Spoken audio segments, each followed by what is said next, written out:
Hello friends, स्वागत है आपका रानिया एजुकेशन एकेडमी के इस यूट्यूब चैनल पर। तो लास्ट क्लास के अंदर हमने कुछ चीज़ें सीखी थी, जैसे कि जो निषेचन है, निषेचन किसे कहते हैं, बाह्य निषेचन किसे कहते हैं, आंतरिक निषेचन किसे कहते हैं, यानी कि उनके प्रकार के बारे में पढ़ा था। इससे पहले भी कुछ टॉपिक्स हमने क्लियर किए थे, जैसे कि युग्मक का निर्माण कैसे होता है, उनका स्थानांतरण कैसे होता है, ऐसे कुछ टॉपिक जो हैं हमने क्लियर कर लिए थे। आज का जो हमारा टॉपिक रहने वाला है वो है अनिषेक जनन। आज पूरी क्लास के अंदर हम अनिषेक जनन को पढ़ेंगे डिटेल से, इनके प्रकार के बारे में, ये क्या होता है ना, किन किन जीवों में ये किस किस प्रकार से होता है, एग्जाम्पल्स वगैरह सारे इसमें क्लियर करेंगे। तो सबसे पहले बात करते हैं अपन कि अनिषेक जनन जो है वो होता क्या है। वैसे आपको अगर पूछ लिया जाए तो नाम से ही पता चल रहा है, अनिषेक जनन। अनिषेक में पीछे आ रहा है निषेक, निषेक का मतलब होता है निषेचन। और आप ये अच्छी तरह से जानते हैं कि निषेचन किसे कहते हैं। जब नर युग्मक और मादा युग्मक दोनों आपस में मिलते हैं, यानी कि संलयन करते हैं या संयोजित होते हैं, इस घटना को अपन कहते हैं निषेचन। और निषेचन के बाद में जब ये नर युग्मक और मादा युग्मक जब मिल जाते हैं, उसके बाद में क्या बनता है, युग्मनज बनता है। नर युग्मक भी अगुणित होता है, मादा युग्मक भी अगुणित होता है, लेकिन जब वो युग्मनज का निर्माण करता है तो फिर वो जो युग्मनज बनता है वो द्विगुणित होता है, यानी 2n टाइप का होता है। ठीक है, तो ये अपन पढ़ चुके हैं पहले ही कि निषेचन किसे कहते हैं। अब यहाँ पर बात आई है अनिषेक जनन। अ लग गया, इसका मतलब कि जो पीछे जो शब्द लिखा है वो होगा ही नहीं। अनिषेक यानी जिसमें निषेचन की क्रिया ना होती हो। तो फिर होता क्या है इसके अंदर, अनिषेक जनन की डेफिनेशन देखें तो बिना निषेचन के एक ही युग्मक द्वारा नई संतति का बनना क्या कहलाता है, अनिषेक जनन कहलाता है। निषेचन तो होना ही नहीं है। ठीक है, अब जैसे अगर हम इसको अच्छे से समझें कि ऐसा कैसे होगा, भाई निषेचन नहीं होगा, नर युग्मक नहीं मिलेगा, मादा युग्मक नहीं मिलेगा, तो फिर वो निषेचन नहीं होगा तो फिर युग्मनज कैसे बनाएगा। तो इसमें युग्मनज बनेगा ही नहीं। क्यों नहीं बनेगा, क्योंकि इसमें तो क्या नहीं हुआ है, निषेचन नहीं हुआ है। तो एक ही कोई भी, जैसे मान लो कि नर युग्मक हो गया, जैसे शुक्राणु ही हो गया, है ना, शुक्राणु से ही नया जीव बन गया, या अंडाणु हो गया तो अंडाणु से ही नया जीव बन गया। तो कोई भी एक युग्मक लेना है और उसी से नया जीव बनाना है, तो इस क्रिया को अपन कहते हैं अनिषेक जनन। अब देखो नेक्स्ट है कि केवल मादा युग्मक भाग लेता है। ठीक है, केवल और केवल मादा युग्मक। अभी मैंने बोला शुक्राणु, तो मैंने सिर्फ एग्जाम्पल के लिए बोला आपको कि हो सकता है, बट होता नहीं है। आपको ये ध्यान रखना है इसके अंदर कि केवल और केवल इसमें मादा युग्मक भाग लेता है। जैसे अंडाणु हो गया तो अंडाणु से ही नया जीव बन जाएगा, शुक्राणु नहीं बनाएगा। हाँ, पहले ये मत बोलना कि अभी आपने बोला, अभी मैंने एग्जाम्पल के तौर पर बोला है कि जैसे कि कोई भी एक युग्मक है तो उस युग्मक से ही नया जीव बनेगा। ठीक है, अब इसमें ये ध्यान रखना है स्पेशली आपको कि केवल और केवल मादा युग्मक ही भाग लेता है। अब इसकी खोज किसने की, अनिषेक जनन की खोज किसने की, एक नंबर में कहीं पे भी क्वेश्चन पूछा जा सकता है कि अनिषेक जनन की खोज किसने की। तो खोज की इसने किसने, चार्ल्स बोनेट ने। किसने की, चार्ल्स बोनेट ने। किसमें की, एफिड्स में की। चार्ल्स बोनेट को खोजकर्ता माना गया है, किसका, अनिषेक जनन का। ठीक है, अब हम इसके प्रकार की बात कर लेते हैं कि कितने प्रकार का होता है। तो 3 प्रकार का होता है। कौन कौन से प्रकार हैं इसके, तो पहला जो हम प्रकार पढ़ते हैं वो है अनिषेक पुंजनन। अनिषेक पुंजनन। अब अनिषेक पुंजनन की क्या खासियत है, तो देखो अनिषेक जनन से अगुणित नर संतति का उत्पन्न होना। अनिषेक जनन क्या होता है वो तो पता चल गया, भाई एक ही युग्मक से नया जीव बनेगा, तो बनेगा एक ही जीव।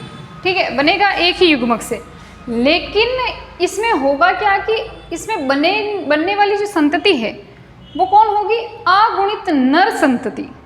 अगुणित का मतलब मैंने समझाया था एन टाइप, जिसमें गुणसूत्रों की संख्या अधिक हो। और ये काम कौन है, नर संतति, यानी मादा संतति नहीं बनेगी इसमें। ठीक है, अब मादा संतति कैसे बनती है वो आगे बताऊंगी, लेकिन अभी इसमें ये ध्यान रखो कि अगुणित इसमें नर संतति का उत्पन्न होना अनिषेक पुंजनन कहलाता है। नेक्स्ट हम इसके उदाहरण की बात करें तो कौन कौन हो गया, मकड़ी हो गया, चिचड़ी हो गया, किलनी, मधुमक्खी, ये सारे इसके उदाहरण हैं। ठीक है, तो आपसे पूछ लिया जाए कि बताइए अनिषेक पुंजनन क्या होता है, तो परिभाषा बतानी है आपको, इसके उदाहरण भी बताइए, तो उदाहरण ये लिखने हैं, लिखे हुए सामने। अब हम इसका कुछ एग्जाम्पल ले लेते हैं। जैसे मान लीजिए कि ये नर है, जो कि कौन है, अगणित क्योंकि अभी अपन ने पढ़ा था कि इसके अंदर अगुणित नर संतति ही उत्पन्न होती है, तो अगुणित नर हो गया। ठीक है, मादा कैसी होगी भाई? मादा तो 2n ही होगी ना, मादा तो द्विगुणित ही होगी, क्योंकि मादा के बारे में अपन ने ऐसा नहीं पढ़ा है कि वो अगुणित होती है। तो मादा कैसी होगी? 2n टाइप की। नर कैसा हो गया? अगुणित टाइप का। ठीक है, शुक्राणु यहां से कर लेती हूं मैं। नर n टाइप का हो गया, मादा 2n टाइप की हो गई। अब नर के अंदर होता क्या है कि यहाँ पर समसूत्री विभाजन होता है। क्या होता है? समसूत्री विभाजन। समसूत्री विभाजन आप अच्छी तरह से जानते हैं क्या होता है, जिसमें गुणसूत्रों की संख्या समान ही हो, ऐसी कोशिका विभाजन जिसमें गुणसूत्रों की संख्या समान ही हो, उसे हम कहते हैं समसूत्री विभाजन। अब यहाँ पर अगर n है तो यहाँ पर भी क्या होगा? n ही होगा। भाई नर के अंदर कुछ कोशिकाएं हैं, जनन कोशिकाएं हैं, उनमें समसूत्री विभाजन हुआ और समसूत्री विभाजन के फलस्वरूप बन गया शुक्राणु। और शुक्राणु भी कैसा है? n टाइप का है। क्यों n टाइप का है आप अच्छी तरह से जानते हैं, अनिषेक जनन होगा अब। ठीक है, तो ये n टाइप का हो गया। अनिषेक जनन की वजह से शुक्राणु बना n टाइप, समसूत्री विभाजन की वजह से शुक्राणु जो है वो n टाइप का हो गया। सेम ही हो गई गुणसूत्रों की संख्या, समसूत्री विभाजन है। अब नेक्स्ट हम देखते हैं मादा। ये कोई मादा है, यहाँ पर इसके अंदर है गुणसूत्रों की संख्या 2n। ठीक है, 2n का मतलब द्विगुणित। अगर 46 गुणसूत्र है तो 46 रहेंगे, बराबर गुणसूत्र रहेंगे। अब यहाँ पर इसके अंदर होता है अर्धसूत्री विभाजन। अर्धसूत्री विभाजन, जब इसमें अर्धसूत्री विभाजन होता है तो गुणसूत्रों की संख्या क्या हो जाएगी? अब जो अंडाणु बनेगा है ना यहाँ पर, क्योंकि मादा के अंदर अंडाणु बनेगा और नर के अंदर शुक्राणु बनेगा, तो मादा के अंदर जब अंडाणु बनेगा तो यहाँ पर गुणसूत्रों की संख्या कितनी हो जाएगी? आधी आधी हो जाएगी। क्यों हो जाएगी आधी आधी? क्योंकि यहाँ पर अर्धसूत्री विभाजन हो रहा है। अर्धसूत्री विभाजन में गुणसूत्रों की संख्या हो जाती है आधी, तो यहाँ पर n हो गया। ठीक है, अब हम क्या करते हैं कि इस शुक्राणु को और इस अंडाणु को, है ना, इनको अगर हम आपस में संयोजित करवाएं तो यहाँ पर क्या बनेगी? देखो 2n है, और 2n किस में होता है? मादा के अंदर होता है, यहाँ पर पढ़ चुके हैं। तो यहाँ पर मादा बन जाएगी 2n। गुणसूत्रों की संख्या अगर डबल है तो वो मादा बनेगी उसके अंदर, तो 2n यानी कि मादा बन गई। और अब यहाँ पर अगर ये n अंडाणु, n टाइप का अंडाणु है, ठीक है, यहाँ से ध्यान से समझना, ये n टाइप का अंडाणु है जिसमें गुणसूत्रों की संख्या आधी है। तो यहाँ से बिना निषेचन के ही अगर कोई नया जीव बन रहा है, बिना निषेचन की कोई नया जीव बन रहा है, तो वो कौन बनेगा बताओ? नर बनेगा। अभी अभी पढ़ा था, यहाँ पे ध्यान से पढ़िए, अनिषेक जनन से अगुणित नर संतति का उत्पन्न होना। तो यहाँ पर निषेचन हुआ क्या? नहीं हुआ। निषेचन यहाँ पे हुआ था, यहाँ पर ध्यान से देखिए, शुक्राणु मिला था n और ये अंडाणु n, तो n और n 2n हो गए ना, और 2n किस में होता है? मादा के अंदर। तो यहाँ पर 2n क्या बन गई? मादा बन गई, द्विगुणित मादा का निर्माण हो गया। लेकिन यहाँ पर निषेचन की क्रिया हुई, ये देखो निषेचन हो रहा है यहाँ पर निषेचन की क्रिया हुई। क्या यहाँ पर निषेचन हुआ क्या? क्योंकि निषेचन तो तब होगा जब दो युग्मक मिलेंगे, और यहाँ पर केवल एक ही युग्मक है। कौन है? अंडाणु। अंडाणु के अंदर गुणसूत्रों की संख्या कितनी है? आधी है, क्योंकि n टाइप का है। तो यहाँ पर डायरेक्ट n से ही, यानी इसी अंडाणु से नया जीव बन गया। ठीक है, और वो भी बिना निषेचन के। और किस टाइप का? n टाइप का। और वो कौन बना? नर बना। तो इस क्रिया को हम क्या कहते हैं? अनिषेक पुंजनन। क्या कहते हैं? अनिषेक पुंजनन। आपसे पूछा जा सकता है अनिषेक पुंजनन किसे कहते हैं? डेफिनेशन लिखी हुई है, उदाहरण लिखे हुए हैं, और ये एक एग्जाम्पल अच्छा सा कि आप इस चार्ट की सहायता से आप समझा सकते हो कि किस तरह से नर बनेगा और किस तरह से मादा बनेगी। अब यहाँ पर मादा बनी है 2n टाइप की, तो इसे हम अनिषेक पुंजनन नहीं कहेंगे। अनिषेक पुंजनन इसे कहेंगे कि यहाँ पर अंडाणु था, और अंडाणु ही क्यों है? क्योंकि हमने यहाँ पर पढ़ा था पहले ही कि केवल मादा युग्मक भाग लेता है। पूरे अनिषेक जनन में केवल और केवल मादा युग्मक ही भाग लेगा। तो केवल यहाँ पर मादा युग्मक ने भाग लिया। कौन है? अंडाणु है मादा युग्मक, और उसी से नया जीव बन गया, नर बना, वो भी अगुणित, बिना निषेचन के बना, और इसी क्रिया को हम अनिषेक पुंजनन कहते हैं। क्लियर है यहाँ तक? किसी को भी कोई समस्या हो तो बार बार बोलती हूँ कि कमेंट बॉक्स में आप कमेंट कीजिए इसका। ठीक है, तो मैं इसका आंसर उसी टाइम पे कर लूँगी। अब बहुत बार होता है कि पुराने हो जाते हैं क्वेश्चन, फिर देखती नहीं हूँ, उनको टाइम नहीं मिलता इतना देखने का, तो फिर बाद में वो क्वेश्चन के आंसर नहीं कर पाती हूँ। ठीक है, तो आप इनको देखिए। अब ये चीज़ें समझ में आ गई होगी। अनिषेक जनन समझ में आ गया होगा। अनिषेक जनन यानी कि बिना निषेचन के ही किसी भी युग्मक से, किसी भी तो हम वैसा नहीं कह सकते हैं क्योंकि यहाँ पर साफ साफ लिख रखा है कि मादा युग्मक है, तो मादा युग्मक से ही नया जीव बन जाएगा। अनिषेक जनन हो गया। खोज किसने की थी? चार्ल्स बोलनेट ने की थी। एग्जाम्पल क्या क्या हो गए लिख लिए हैं। 3 प्रकार का होता है, जिसमें से पहला प्रकार हम पढ़ चुके हैं और उसका नाम क्या है? अनिषेक पुंजनन। अनिषेक पुंजनन की खासियत क्या है कि निषेचन तो नहीं होगा, वो ठीक है, लेकिन इससे बनेगा क्या? अगुणित नर संतति बनेगी। यहाँ पर बनी थी अगुणित और नर संतति बनी। अगुणित क्यों बनी? क्योंकि अंडाणु जो था वो अगुणित था, तो इसमें निषेचन हुआ ही नहीं, तो डायरेक्ट उसी से क्या बन गया? अगुणित नर संतति बन गई। क्लियर है यहाँ तक? आप इसका एक बार स्क्रीनशॉट ले लीजिए, इसके बाद हम आगे कंटिन्यू करते हैं। चलिए नेक्स्ट हम सेकंड जो इसका पॉइंट है वो कौन सा है? अनिषेक स्त्री जनन। नाम से पता चल रहा है स्त्री जनन आ रहा है, इसका मतलब इसके अंदर जो संतति उत्पन्न होगी वो कौन होगी? मादा होगी। पहले वाले में हमने अनिषेक पुंजनन में ये पढ़ा था कि उसमें अगुणित नर संतति उत्पन्न होती है, और इसके अंदर कौन सी होगी? स्त्री संतति उत्पन्न होगी। ठीक है, तो इस जनन में अगुणित स्त्री संतति उत्पन्न होती है, ये परिभाषा हो जाएगी आपकी। अगर इसके उदाहरण की बात करें तो उदाहरण कौन कौन हो जाएगा? टिफलिन, ब्रह्मीना हो जाएगा। ठीक है, लेसर्टा, सेक्सिकोला, अमेरिकाना हो जाएगा। तो ये इसके एग्जाम्पल्स हो गए। अब हम नेक्स्ट जो तीसरा टाइप है, क्योंकि 3 टाइप थे अनिषेक जनन के, 2 टाइप हमने पढ़ लिए हैं। अब जो तीसरा टाइप है वो है उभय निषेक जनन। क्या है? उभय निषेक जनन। इसको सही से लिख लेते हैं, उभय निषेक जनन। उभय निषेक जनन में भी नाम से पता चल रहा है उभय का मतलब होता है 2। तो यहाँ पर इस जनन में नर और मादा दोनों प्रकार की संतति उत्पन्न होगी। नर संतति भी उत्पन्न होगी, मादा संतति भी उत्पन्न होगी।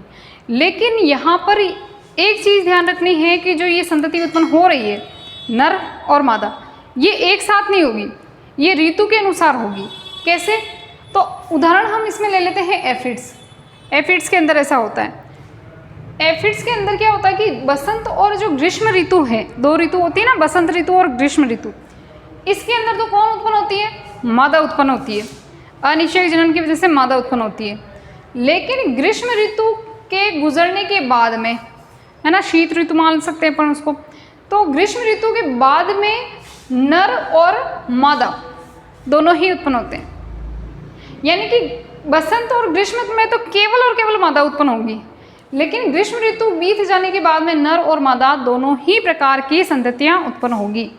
तो ये 3 प्रकार हो गए इसके, किसके? अनिषेक जनन के। अब हम नेक्स्ट टॉपिक पढ़ते हैं प्राकृतिक अनिषेक जनन। प्राकृतिक अनिषेक जनन का मतलब क्या होगा? प्राकृतिक अनिषेक जनन का मतलब है कि प्राणी के आंतरिक कारणों से जनन की जो क्रिया होती है उसे हम कहते हैं प्राकृतिक अनिषेक जनन।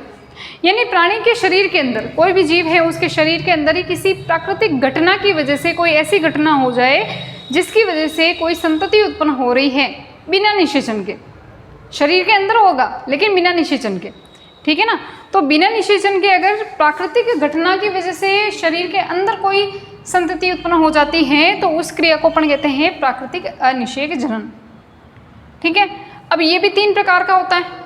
3 प्रकार में सबसे पहला जो प्रकार है वो है चक्रीय या अपूर्ण अनिषेक जनन। चक्रीय यानी चक्र, एक चक्र की तरह होता है, या यूँ कह सकते हैं अपूर्ण अनिषेक जनन। 2 नाम हैं इसके। पूरी तरह से अनिषेक जनन नहीं होगा। अब चक्रीय नाम क्यों दिया गया है? क्योंकि इसके अंदर ऐसा नहीं होता कि हमेशा ही अनिषेक जनन हो। एक बार अनिषेक जनन होगा तो दूसरी बार क्या होगा? लैंगिक जनन होगा। इसी वजह से इसको कहा जाता है चक्रीय। चक्र की तरह चल रहा है, एक साइकिल की तरह। अनिषेक जनन में लैंगिक जनन भी साथ साथ होता है। इसके साथ साथ यानी कि लैंगिक जनन भी होगा और अनिषेक जनन भी होगा, दोनों साथ साथ होंगे। लेकिन यहाँ पर ये ध्यान रखना है कि अनिषेक जनन और लैंगिक जनन में एकांतरण होता है। एक का अंतर, एकांतरण मतलब एक का अंतर। अब कैसे कि एक बार अगर अनिषेक जनन हुआ तो दूसरी बार क्या होगा, लैंगिक जनन होगा। लैंगिक जनन क्या होता है अच्छी तरह से जानते हैं आप, नहीं जानते हैं तो पिछली वाली क्लास से देखिए। उदाहरण हम ले लेते हैं मधुमक्खी और बर का। अब मधुमक्खी का सबसे अच्छा उदाहरण है, सब जानते हैं मधुमक्खी को, ठीक है, कि कैसे ये कैसे होता है ये समझते हैं, अनिषेक जनन कैसे और लैंगिक जनन कैसे।